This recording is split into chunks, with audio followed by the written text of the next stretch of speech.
Hörmetli dostlar, бүгүнкү марафонубуздун темасы азаккы темалардын бири ул дуга. Иткерле, дуга ул мусулмандын куралы. Аллах субханаху ва тааляга ихлас көңүлдөн дуга кылсак, албетте Аллах субханаху ва тааля кабул этет һәм дә ул ишетеп турысы, белеп турысы. Кайһы бер кеше әйтә, мин дуга кылам, Аллах субханаху ва тааля кабул итмәй, җавап бирмәй ди. Икесе бер хадистә шундай җавап булып, икесе хадистә шундай Хүзәр иткерелә, Аллах субханаху ва тааля бөтәһенә лә җавап бирер ди. Тик кемдә кабылана үҙенең дугаһында ди, һәм дә кемдә харам һорай ди.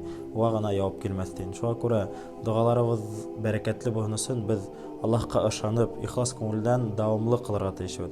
Кайһы сакта безнең дугаларыбызга Аллах субханаху ва тааля туры җавап бирә. Кайһы сакта безнең һораган дугабызга Аллах субханаху ва тааля вакыт үткәч җавап бирә. Кайһы сакта дугабыз аркаһында Аллах субханаху ва тааля безнең бәла-казалардан бәлә афәтләрдән һаклай. Шуңа күрә дугала булайык. Чөнки Пәйгамбәр саллаллаху алейһи ва сәллям әйтә, үз кешенең дугаһын Аллаһ Тәгалә кире какмай ди.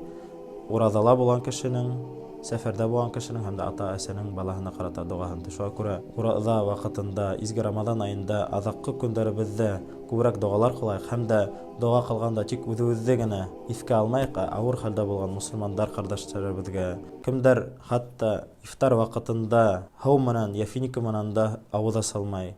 Ошо кардәшләребез өчен дуга кылайык, Аллаһ субханаху ва тааля уларга иңеллек бирһен һәм дә үзебез дә булган азык-түлеккә, булган ниъмәтләргә шөкер итеп яшәйек. Ассаламу алейкум.